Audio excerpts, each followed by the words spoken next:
Welcome back to Wars Across the World as we continue with Hernan Cortez, or should we be more specific, Spain's campaign into the Americas. Now, it is our time to move this turn. I'd highly recommend you take a look at the first episode before you take a look at this one. So if you haven't, go look at it. But what I want to do is start getting closer to the actual capital cities of the Triple Alliance. The Tlaxcalans, the Aztecs, and can somebody name the third group over here?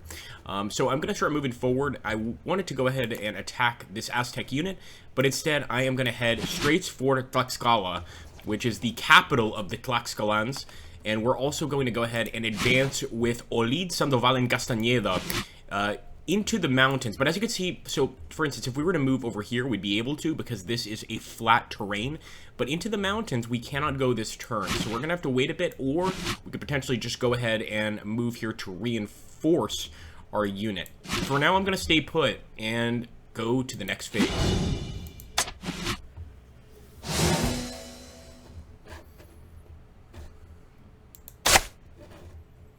Alright, Envoys of the Gods. Wow, guys, so the Aztecs cannot attack the Conquistadors for the next 4 turns, except through card play. So, I love how the cards really are so similar to what actually occurred. Essentially, they thought we were gods.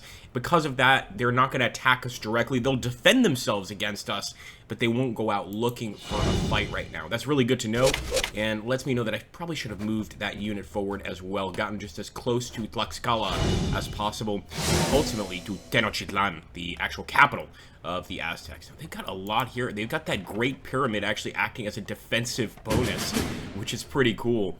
Let's see. We're going to draw some cards here. Hopefully we get something nice. And the Narvaez expedition. Cortez moved to San Juan and Ulloa and fixed their 1 turn with large conquistador reinforcements.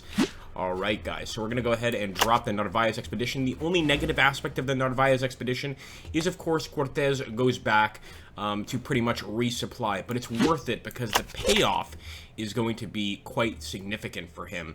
And besides, we actually have another general in control of our current army. In fact, let's take a look here. It's going to be Alvarado, Cortez's best friend. So we'll keep Alvarado over here, and Cortez will just start grabbing some additional units. As you can see here, we also have natives, such as the San Juan natives here, that are working for us.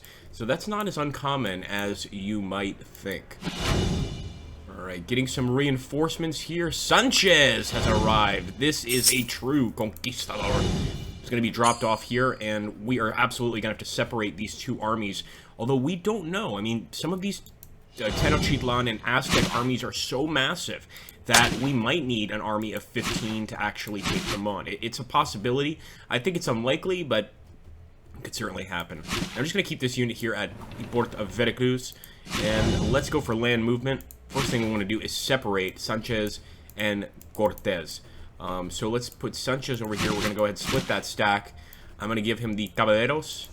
And I am going to give him some arquebusiers. Some crossbows. Rodoleros. So Rodoleros are essentially guys with just a shield and sword, but heavy armor. Some of these other Rodoleros have pikes, etc., but the idea is similar. So 10, 15. I still want Cortez's army to be remarkably strong. So we're going to leave 9 behind, and we'll move forward with 6. I think this is a pretty agreeable approach, not to mention we're going to get these Orizaba Indians to join us in our army. So our army grows even larger. Now the question is, do we want to go straight for Tlaxcala? I don't know. I think it's pretty risky. What we are going to do is go for Naulinco. And you know what? I am going to go for the city of Tlaxcala. This would obviously mean a lot to Alvarado. If he managed to take this city without the help of Cortez, it would show that he's a capable commander all on his own. Let's get in there. Alright, here we go, folks, and look at these additional armies. We're actually facing a Tlaxcalan army right now. We've got additional Aztec armies hiding back here in the wings. It concerns me what would happen if we actually got there. For sure, they outnumber us here. We may very well need to pull back and merge these 2 armies together to be able to besiege any of these native cities. What they lack for in technology, they more than make up for in manpower. I don't know, guys. I don't know if we're making the right decision. I think the reason that you know, I'm making these attacks right now, and why I think it's important is, since we still have that card where the enemy can't attack us, I feel like we should be as aggressive as possible. But it is true that ultimately we need to merge these armies. The enemy is just too large. Now over here, we shouldn't have a problem, although that's quite a few of enemies, and zigzag running units avoid losses. That's amazing how the Aztecs have actually learned about weaving to avoid bullets here, and that's going to make it a lot less likely that we actually hit them. And actually, the fight is pretty even here. I didn't think this was going to be an even fight, but Olid has got a problem on his hands. Choice of units hit, it's going to be the Javelin Men, and we did win the fight, but I have to say, we can't be this cocky, or else we're going to be absolutely slaughtered. I think at Tlaxcala, we're about to learn that. My goodness, what are we facing? Guys, I think we're going to have to try to retreat from the battlefield, for sure. Let's move back with Alvarado. We're going to have to panic yet another unit. We'll panic the crossbowmen back here. The enemy's gotten some hits too, but it's just not sufficient for this to be worthwhile at all. And Alvarado is going to be getting a big lesson. Once again, we have to choose who gets panicked. It's going to have to be the Rodolero here.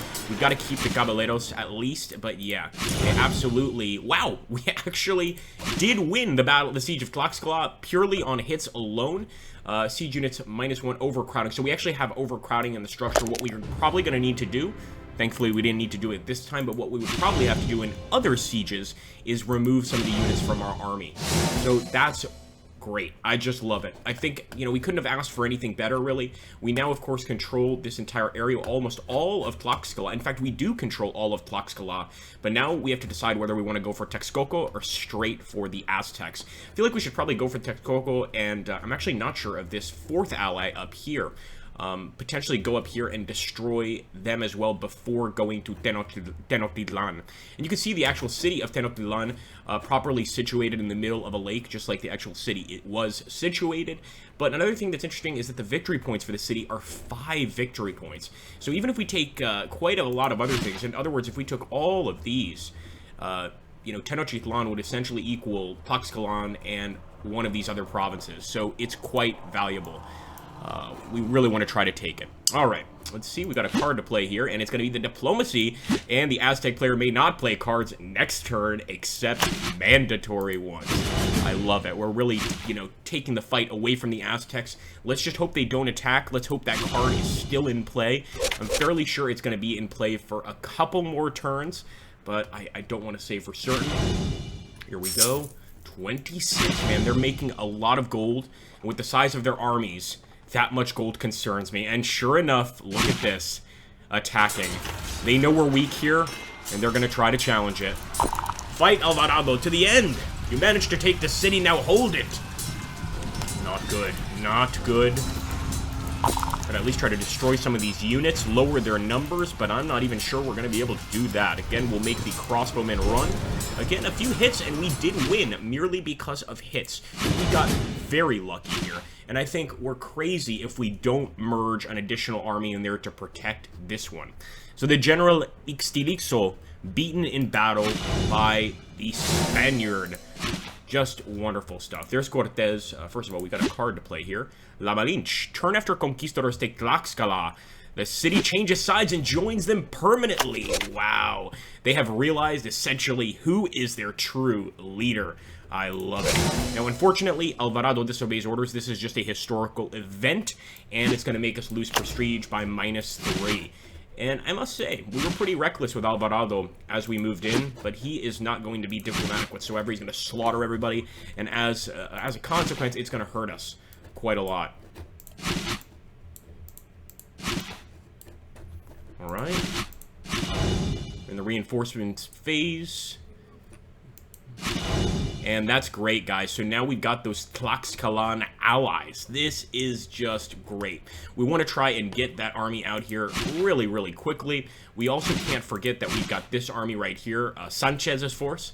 But I think what we should do is actually, just considering the situation here, we should merge Cortez with Sanchez, because that army that is approaching us is absolutely terrifying. So we're going to move in. We're going to be aggressive here with the defenders, and that's certainly an Aztec army.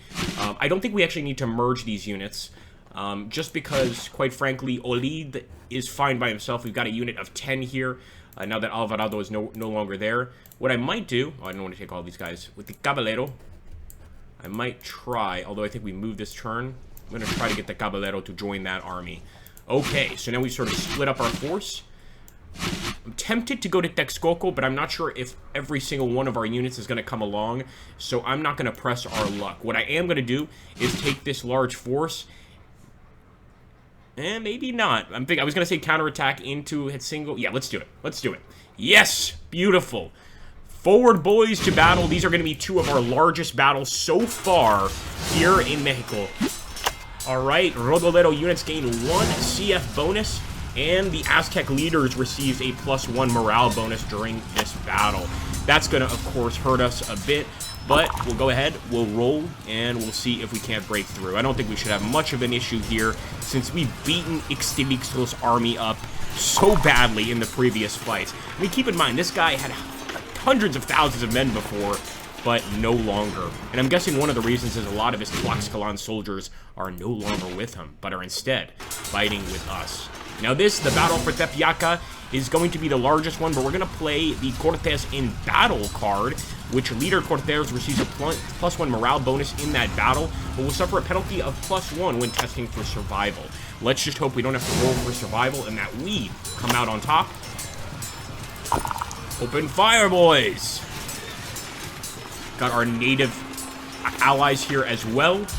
And yes, we came out on top. We do have to panic some of our units. It's going to have to be... I wanted to panic one of the natives, but they're okay. Let's do it to one of the Rodoleros.